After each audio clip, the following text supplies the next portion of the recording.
bienvenue sur encore une page! Sentez-vous ce que je sens? Mais non, vous sentez pas parce que si vous étiez avec moi, vous sentiriez mon parfum au coconut et mon petit spray à l'air salin. Je me sens dans une vibe estivale, même s'il neigeait la semaine dernière. Que voulez-vous? Je suis excitée, l'été arrive, c'est la saison que j'aime le moins.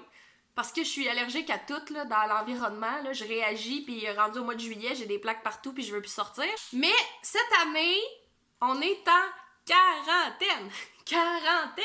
Quarantaine! Puis on dirait que j'ai espoir que l'été, ça va être différent, puis ça me donne comme vraiment un sentiment d'excitation à l'idée que je vais peut-être pouvoir faire quelque chose d'autre que d'être chez nous. Sur cette intro vraiment farfelue, j'ai envie de vous parler d'un défi que j'ai créé. Premièrement, c'était pour moi, parce que j'avais envie de lire des livres à thématique estivale pour l'été. Et là, j'ai commencé à regarder un peu qu'est-ce que j'avais envie de lire.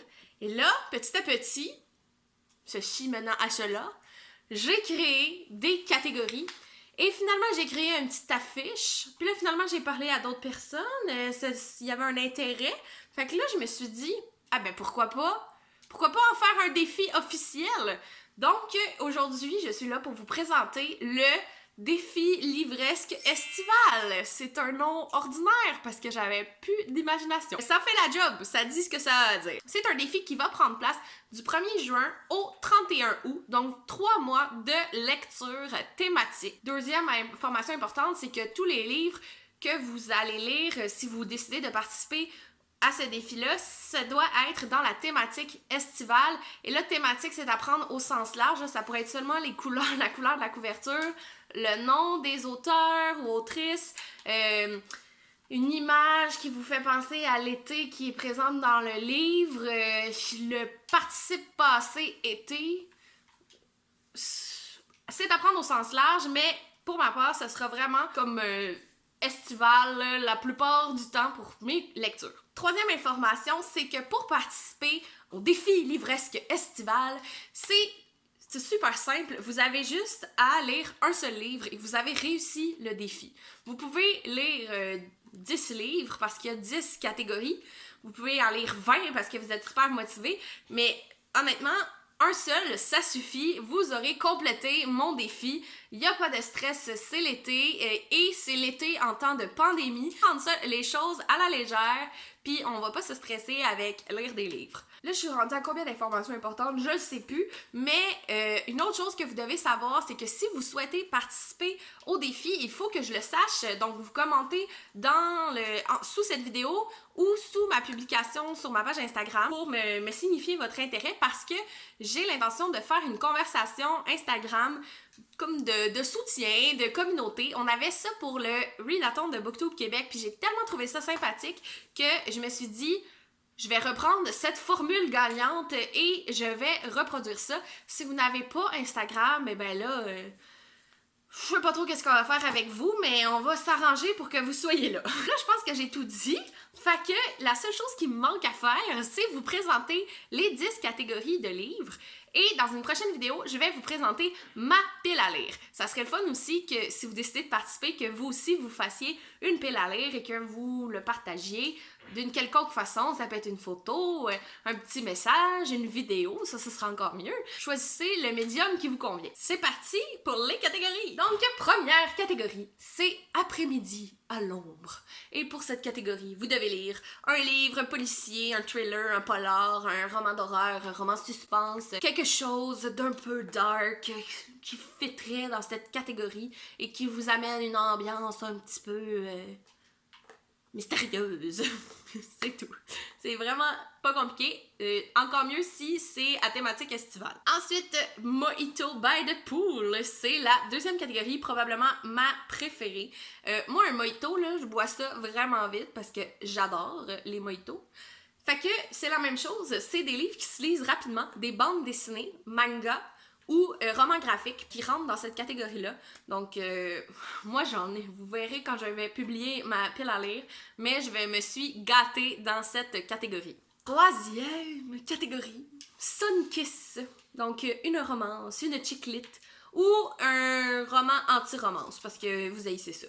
Moi, j'avoue que c'est pas mon genre de prédilection, mais j'ai vraiment envie que ça soit léger comme défi, là. J'ai envie de comme juste me laisser porter, comme si j'étais sur un petit donut gonflable sur la mer, puis des petites romances, puis des petites chiclites.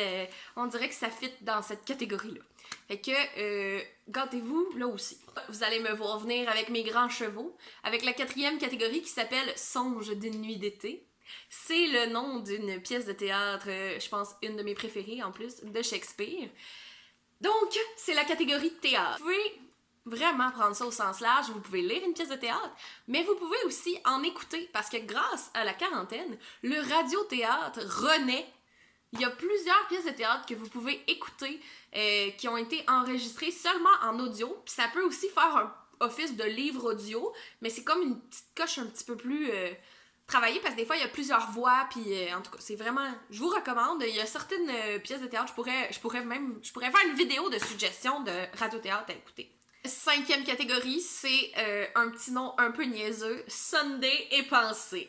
Donc pour cette catégorie, c'est un essai, un livre de croissance personnelle, un livre de chronique, d'humeur, de réflexion, de feel good, de témoignage, biographie, ça rentrerait. Fait que c'est juste comme, tu sais, un livre un peu inclassable, une non-fiction, ça rentre là-dedans. Je pense que c'est une catégorie un peu difficile à, d'avoir la thématique estivale. C'est pour ça que je rappelle que ça peut être seulement dans les couleurs de la couverture que ça fit dans la thématique. Moi, c'est le cas, vous le verrez, là, mais tu sais, il y a pas... ça parle pas de l'été, là, cette fois, ce livre-là, mais en même temps, c'est le fun d'avoir différentes lectures. 6e catégorie, retour de vacances. Et là, c'est un livre qui se passe dans un lieu de travail, dans un milieu de travail. Et là, l'école compte si c'est, par exemple, un élève, un écolier ou un étudiant qui va à l'école, puis c'est ça son travail, ça fonctionne. Donc, c'est quand même large. C'est pas obligé non plus d'être votre milieu de travail. Ça peut être le milieu de travail que vous connaissez pas, genre la police ou... je sais pas, un labo de chimie si vous aimez la science-fiction.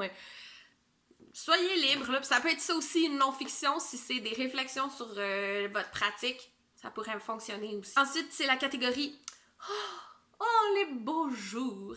Et ça, c'est une catégorie de poésie. Un recueil de poèmes, un roman en prose, à la limite. Quelque chose qui nous fait du bien ou qui nous fait mal un peu, mais...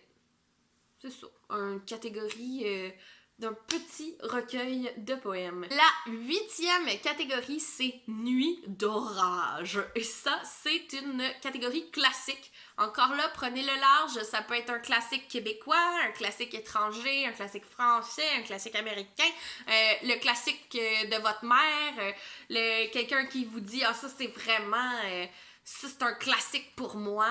Vous pouvez le prendre. Une relecture, à la limite, ça fonctionne aussi pour cette catégorie-là. L'avant-dernière catégorie, L'été de mes 11 ans. Ça fait référence à un film que j'ai vu 2 fois, mais je m'en rappelle.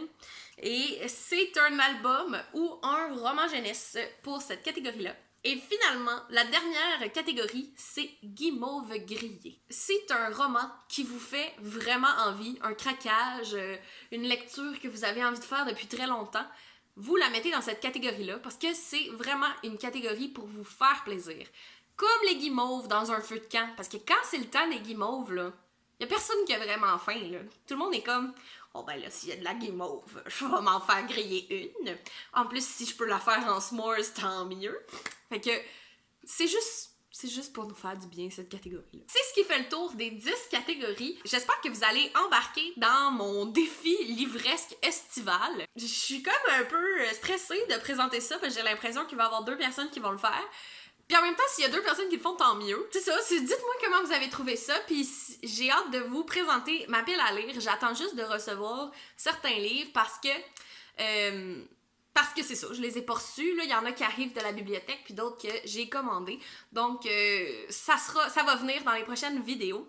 Je vous rappelle que ça commence le 1er juin et ça se termine le 31 août. Donc, c'est déjà tout pour nous aujourd'hui. N'hésitez pas à commenter si vous voulez participer. à partager et à liker ma vidéo. Sur ce, je vous souhaite du succès dans vos projets et dans votre vie et on se revoit très bientôt.